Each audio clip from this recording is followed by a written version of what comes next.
I found the pill bottle on the bathroom counter. Cap off, contents scattered. That's when I knew my son-in-law was trying to kill me. Let me back up. My name is Evelyn Harris. I'm 62, widowed for 5 years, and until 3 months ago, I thought I had a pretty good life. I live in Beacon, New York, in the house my late husband Thomas and I bought 30 years ago. It's a beautiful old colonial with a view of the Hudson River, worth about $800,000 now, which I only know because my daughter Sarah mentioned it repeatedly. I have 2 children. Michael, my son, lives in Seattle with his partner. He's a software engineer, calls every Sunday without fail. Then there's Sarah, my daughter, 29, married 2 years ago to Marcus Cole. Sarah teaches elementary school. Or she did, until Marcus convinced her to quit and focus on starting a family. Marcus. Where do I even start with Marcus? He came into our lives like a storm, pretending to be a summer breeze. Tall, charming, always dressed like he stepped out of a catalog.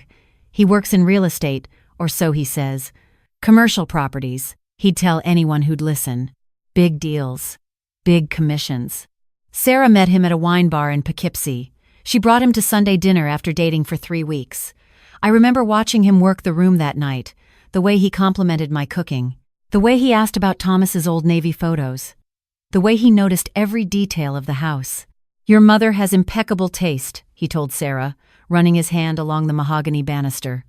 This craftsmanship, you can't find it anymore. This house is a real treasure. Something in my gut twisted. But what could I say? My daughter was glowing. She looked at him like he'd hung the moon. They were engaged within 6 months. Married 6 months after that. That's when things started changing. It began subtly. Marcus would drop by for coffee when Sarah was at work.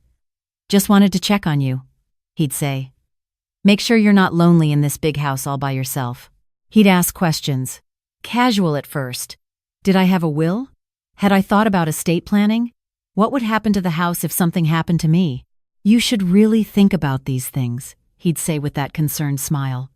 At your age, you want everything in order. For Sarah's sake. I'm 62, not 92. I garden. I volunteer at the library. I'm in better shape than most 50-year-olds. But Marcus had a way of making me feel ancient. Then came the suggestions about my health. You seem tired lately, he'd observe. Have you had your blood pressure checked? Heart disease runs in families, doesn't it? He wasn't wrong. Thomas died of a heart attack, and yes, my blood pressure runs a little high.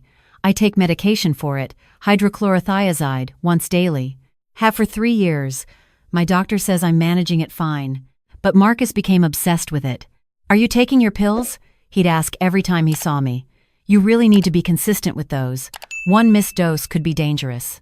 He bought me a pill organizer, one of those plastic ones with slots for every day of the week. To help you remember, he said. Sarah thought it was sweet. He really cares about you, Mom. I wanted to believe that. I really did. But then, 2 months ago, I started feeling strange, dizzy, lightheaded. My heart would race for no reason. I'd wake up in the middle of the night with palpitations so strong I could feel them in my throat. I went to my doctor. Dr. Shah ran tests. Everything came back normal. Maybe stress, she suggested. The holidays can be hard, especially the first few years after losing a spouse. I accepted that explanation, until I found the pills. It was a Thursday afternoon. Sarah and Marcus had come for dinner the night before. Marcus had insisted on helping me clean up, which meant he'd been alone in my bathroom while I was loading the dishwasher. The next morning, I found my pill bottle on the counter. Cap off. 3 pills on the white porcelain. I never leave pills out. Never. I take my medication at the same time every morning, with breakfast, and immediately put the bottle back in the medicine cabinet. My hands shook as I picked up one of the pills. Turned it over. The marking was wrong. My hydrochlorothiazide pills are small, round, white. These were slightly larger. The imprint on them was different. I took a photo with my phone. Googled the imprint number. Methyldopa. A blood pressure medication, yes, but much stronger than mine. And when I searched interactions between methyldopa and hydrochlorothiazide, the results made my blood run cold. Dangerous combination. Can cause severe hypotension, irregular heartbeat, potential cardiac arrest. I stood in my bathroom, staring at those pills, and felt my world tilt. Someone had switched my medication. No, not someone. Marcus. He was the only one who'd been in my bathroom, the only one who'd shown that level of interest in my pills. My son-in-law was trying to kill me. I should have called the police right then, but I had no proof. He could claim it was an accident, a mix-up. And Sarah, God, Sarah would never forgive me for accusing her husband without absolute certainty.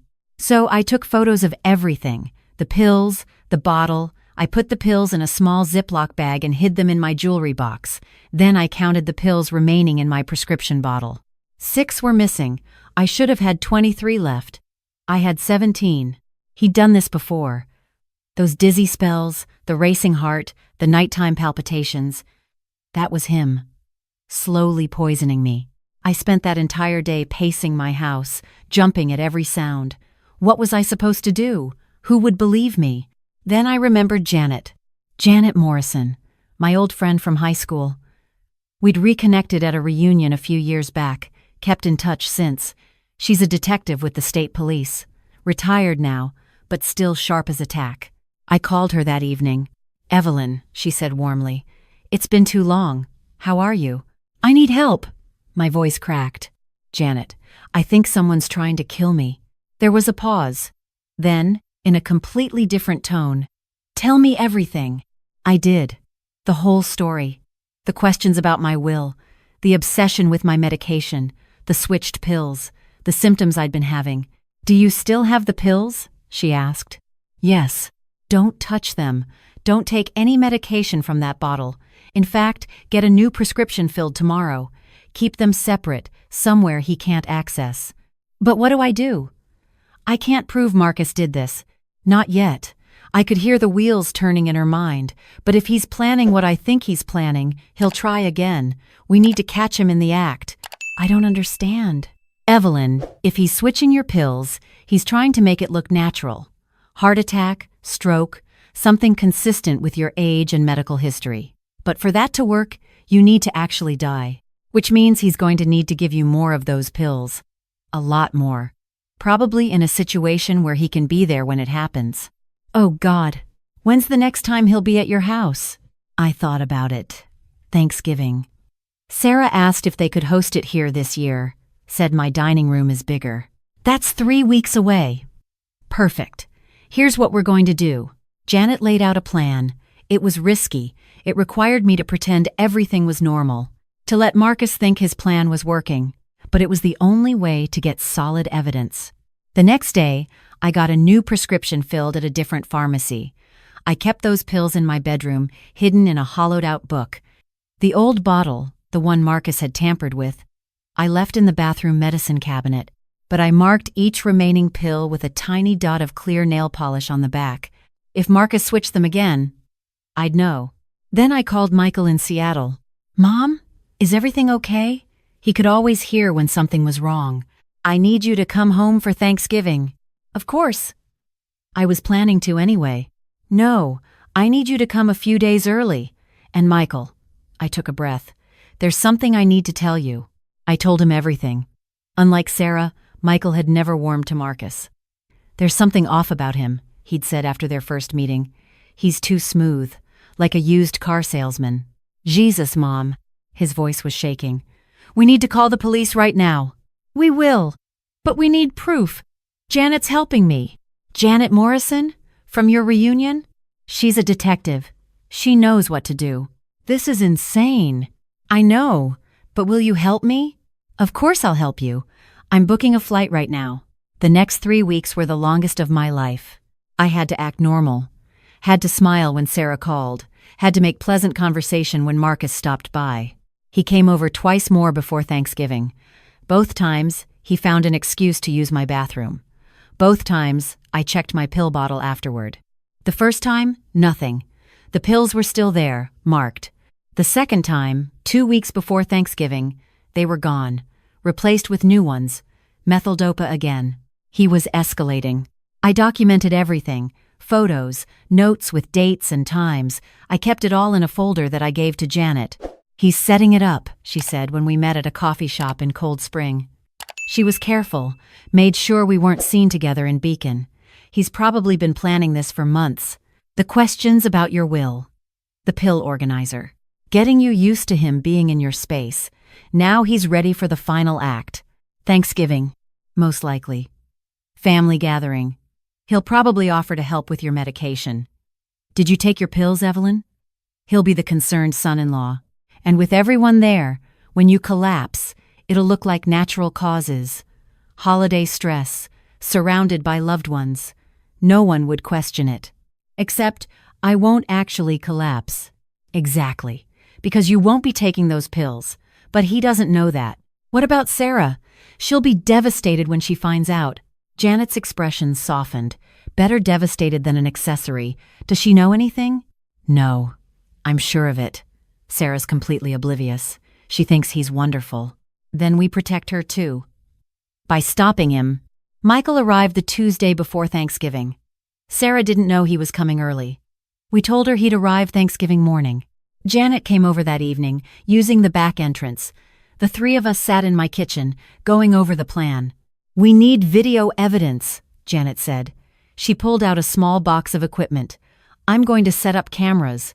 Bathroom, kitchen, anywhere he might try to switch pills or add something to your food. Won't he notice them? These are tiny. Pin cameras, hidden in smoke detectors, picture frames. He'll never know. We spent 2 hours setting everything up. Janet showed me how to access the feeds on my phone. On Thanksgiving, you act completely normal, she instructed. Take your real pills in the morning, in your bedroom. Leave the tampered bottle in the bathroom. If he does what I think he will, he'll make a move during the day. And then we have him. Wednesday night, I barely slept. I kept checking the camera feeds on my phone, watching my empty house, waiting for something to happen. Thanksgiving morning arrived cold and clear. Sarah called at 8. Morning, Mom. We'll be there by 10 to start prepping. Marcus is so excited. He bought this amazing wine for dinner. Of course he did. They arrived right on time. Sarah with her arms full of grocery bags, Marcus carrying a wine rack. Evelyn. He greeted me with his usual warm smile. Happy Thanksgiving. You look lovely. Thank you, Marcus. Sarah, let me help with those. We spent the morning cooking. Turkey, stuffing, all the traditional dishes. Sarah was in her element, chattering about a new recipe she wanted to try. Marcus played the perfect son-in-law, offering to help, complimenting everything.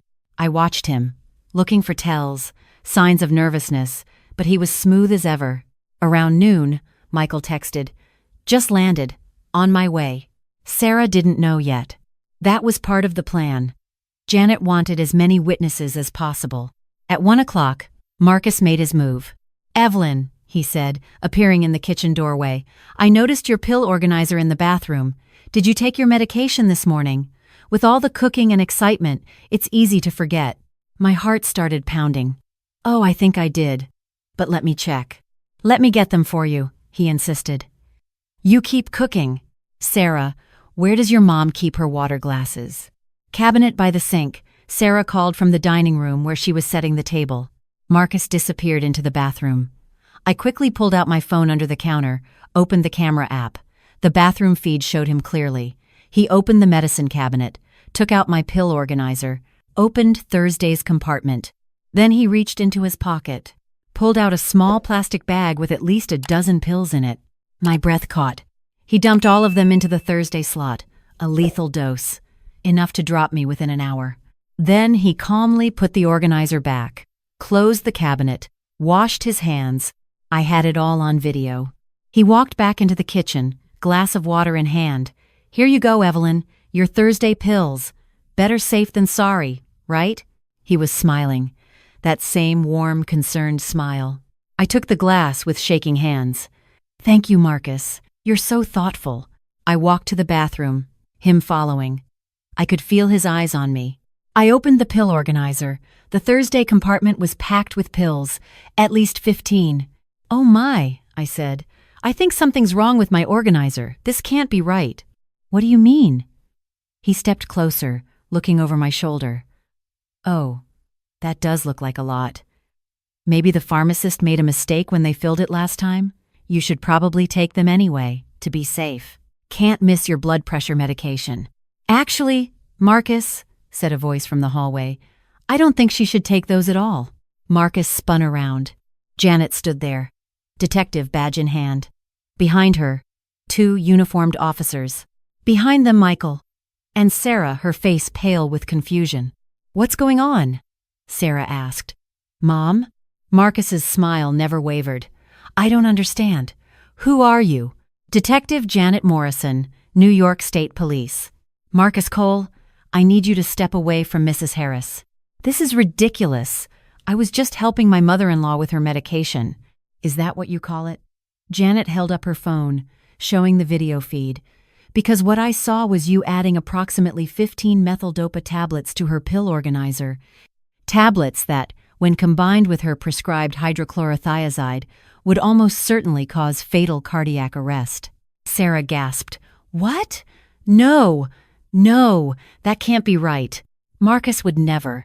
"I have no idea what she's talking about," Marcus said smoothly. "Evelyn, tell them. I was helping you." "You were trying to kill me," I said quietly. "I know about the pills you switched 2 weeks ago, and 3 weeks before that. I have photos, dates, times, video of you in my bathroom." "Mom?" Sarah's voice was breaking. "What are you saying?" "I'm saying your husband has been slowly poisoning me for 2 months, trying to make it look like a heart attack." "That's insane!" Marcus's composure finally cracked. "Sarah, your mother's confused. She's old. She's not thinking clearly." "I'm 62 and my mind is sharp," I snapped. "Janet, show her." Janet pulled out her tablet, showed Sarah the footage. Marcus entering the bathroom, taking out the pill organizer, adding the pills. Sarah watched, her hand over her mouth. "Oh my God, oh my God." "Sarah, baby, this is all a misunderstanding." Marcus reached for her. "Don't touch me." She jerked away. "Why? Why would you do this?" "Mr. Cole," Janet said, "we also have a warrant to search your phone and computer, and we've been very interested in your financial records. Turns out you're not quite the successful real estate agent you claim to be. In fact, you're about $300,000 in debt. Gambling mostly, some bad investments." Marcus's face went white. "But Mrs. Harris's house," Janet continued, "is worth $800,000. And according to her will, which you asked about multiple times, everything goes to her daughter, your wife, who you'd been married to for just over 2 years. Long enough that in New York, you'd be entitled to a significant portion in a divorce." "You were going to kill my mother for money?" Sarah's voice was barely a whisper. "And then divorce you?" Michael added, stepping forward. "Or did you plan to keep her around for a while, use her inheritance?" "You don't understand," Marcus said. His smooth facade was completely gone now. "I needed the people I owe. They're not patient. I needed a solution. So you decided to murder my mother. It would have been painless. Quick!